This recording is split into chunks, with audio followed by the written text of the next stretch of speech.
Evening all. Tonight's video is going to be on the subject of grooming, and that's not anything to do with lovely hairstyles, nice beards, or good makeup. It's actually to do with the subject of relationships that get built up over time, or in the space of a few hours, that are designed to build trust with your kid for the purposes of what a sexual predator is trying to get. And to be able to meet with your kid and not good things. Let's just say that. So I'm going to start off with a story that a friend told me earlier on, which was one of the reasons why I've pulled this video forward from when I was actually going to do it, and then I'll go on to a great resource about grooming that is part of a website called internetmatters.org, who are a brilliant organization that have a lot of information on there about child safety online. So we'll finish on that.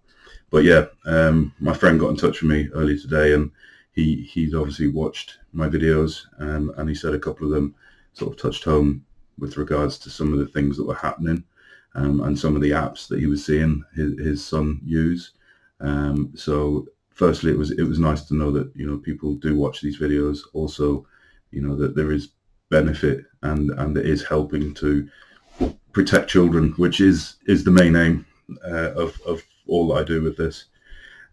So he told me that the details of it, and he's happy for me to speak about it.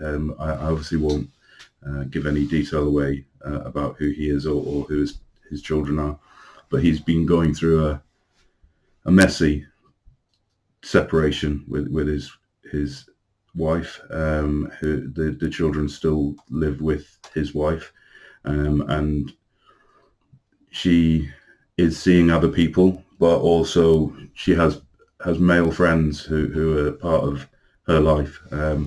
One of them who happens to be a teacher, which is an important factor as we move forward through this story.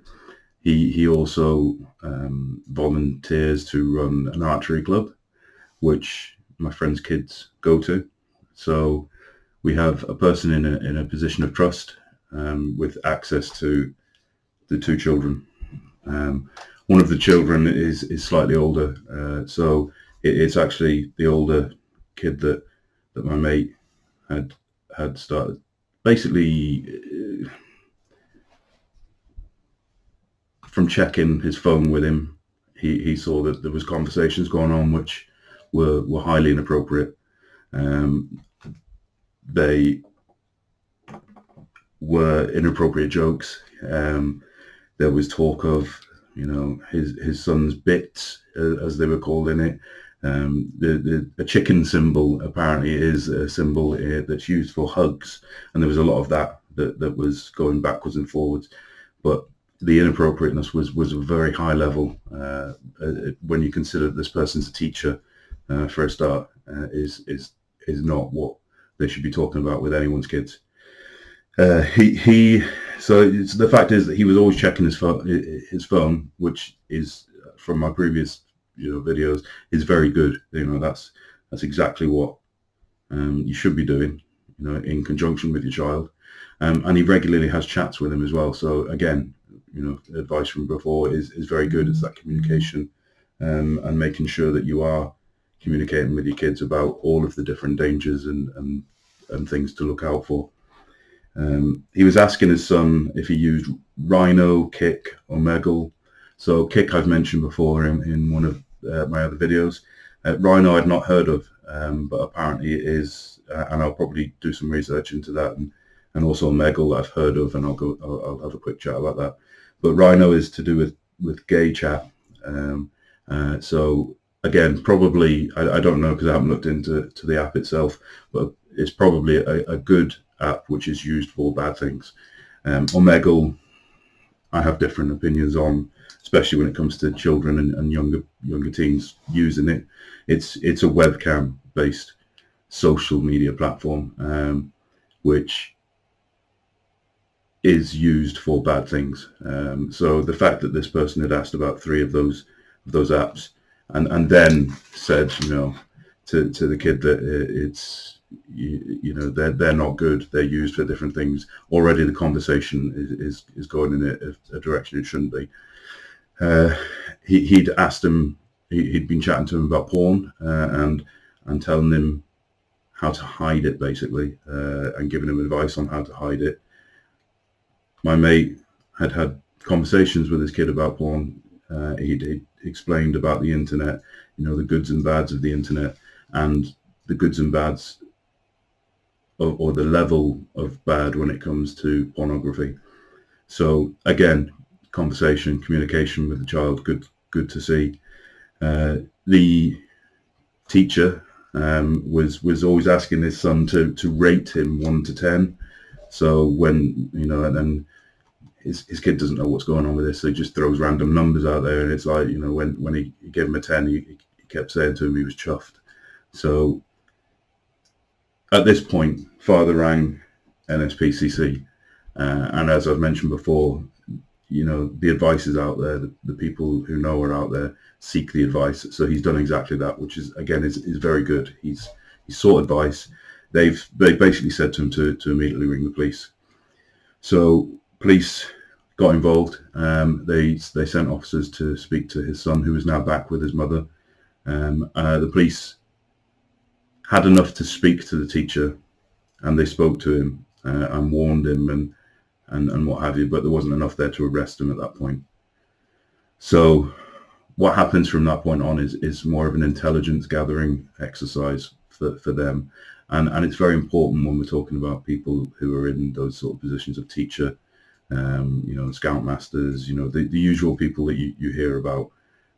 There's a reason why intelligence needs to be gathered, because they can move around, they can be transient. So the intelligence picture needs to be built on them, especially when it comes to the fact that this guy had been moved on because of other stuff. So the police didn't know what school he was at, and it's one of the avenues they're looking into to find out. So the main thing from that I take as well is the fact that the mother was more annoyed at my friend for sending the police to her door than what had been going on, which also points to the fact that some parents, they don't care what's going on, who their kids are talking to, which is worrying, which is also another reason why we all have to be more vigilant to it,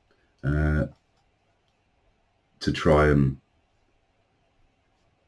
keep a track of things like that. So the goods from it all, as far as I can see, were that, he communicates with his kid regularly on subjects. He speaks to him.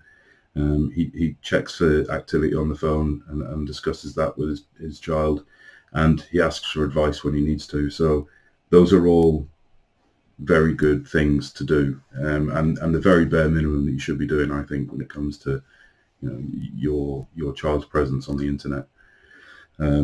The programs that I mentioned there, the apps like Omegle, Kick and Rhino, and another one that's used for gaming is called Discord, which is, as I've said many times, is a good program which gets used for bad things.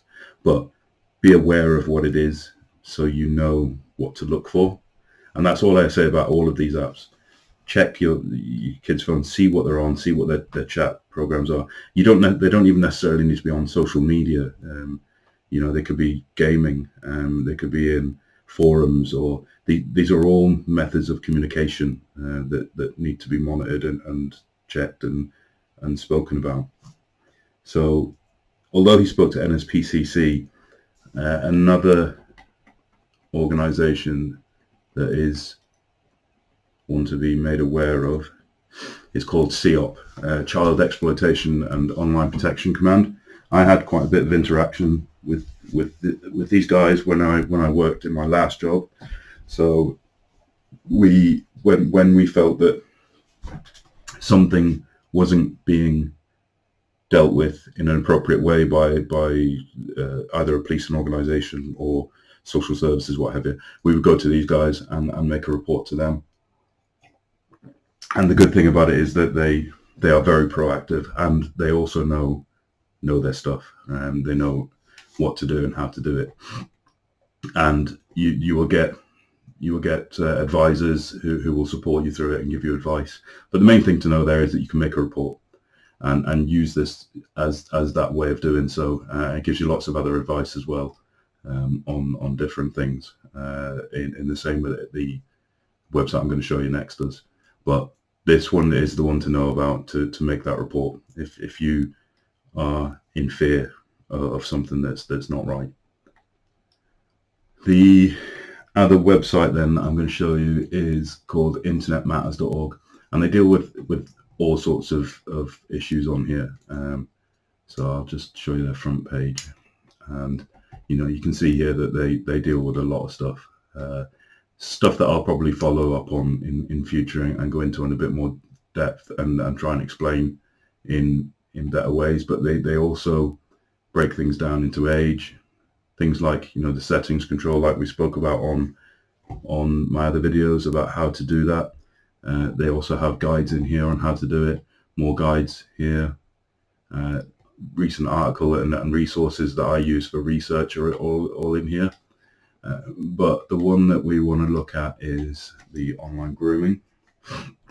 There's a couple of videos on there that you can go and look at. But the main thing is here that it can help you to look at how you can reduce the risk, and inform yourself about it as well, because like I've said before, there really is no excuse for not knowing these things. It's just about having the need and the urge to go and look it up and read it and understand it. So the resources are there. There is no excuse. One of the things here, if we go into this, it will explain sort of what I've already gone over, what is the online grooming. But one of the things that I wanted to point out from this is further down. I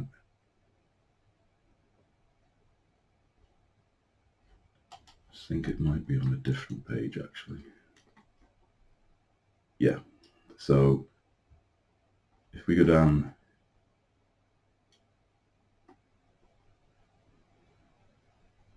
the gaming I'm going to come on to in a second as well, because there is a specific thing about the gaming.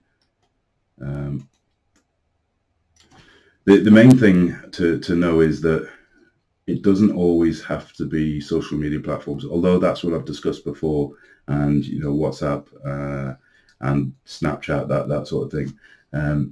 Online games is actually one that is very dangerous. So kids like gaming. We all get involved in online gaming and PS5s and Xboxes and what have you. But there was actually a very recent discovery that I made when I was doing some of my research. It was called the Breck Foundation, who I found on Instagram, and I didn't know the story about this until I obviously looked into it. And this was a mother who lost her son back in 2014, I believe it was. 2014, and he was 14 at the time, and it was actually an 18-year-old predator who found her son through online gaming that they did together.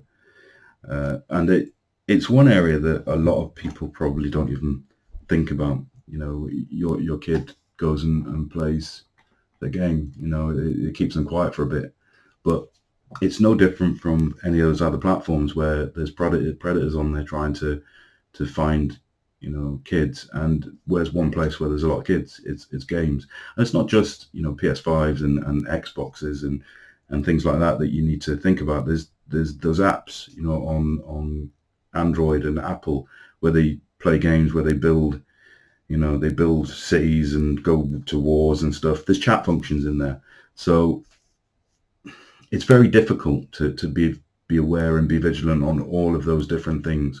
Hence the importance of the communication side of things, so that we don't have tragedies like this where a 14-year-old kid ends up dead because they put their trust in someone online.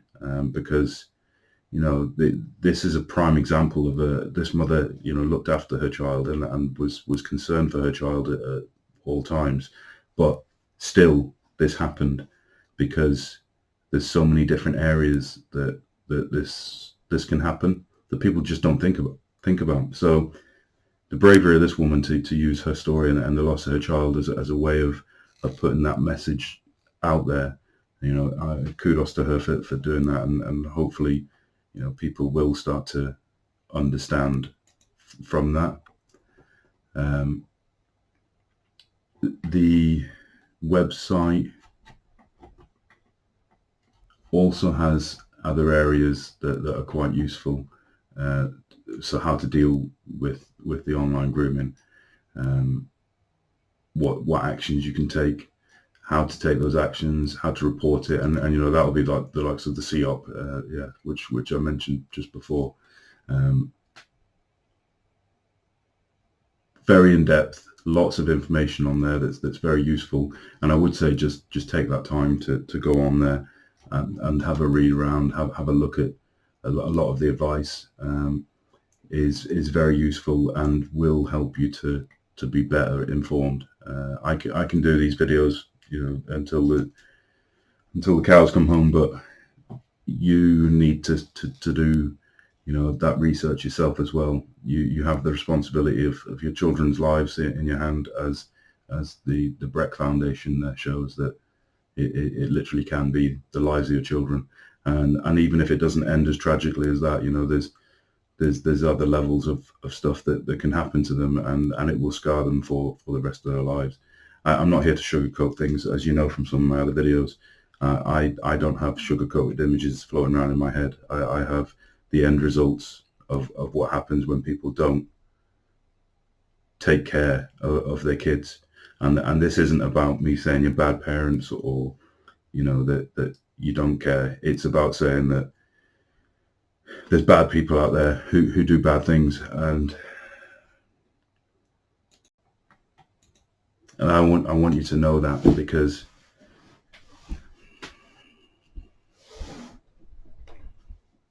it's important. It is important that you know the bad stuff, so you can help to prevent the bad stuff.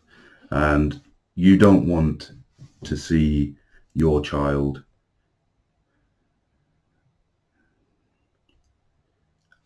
after they go through something that is horrific, and that's the nicest way of saying it, is that these things are horrific. The people who perpetrate these things are evil. They are the worst of mankind, and they have only one thing in their sights, and that is the destruction of a child's innocence. And if I can do anything to help prevent those things from happening, I will do it, and I will keep doing it. And even if only one person watches and takes this and spreads the word among their friends, and it helps protect even one child, then I have done a good thing. So yeah, I'm going to stop now because I need to. But if there's any comments, questions, as usual, please just put them in the comment section. Drop me an email. I love getting emails from people. Just helps me to push on and do good things. So subscribe, share it, and catch you all for the next one. Thanks very much.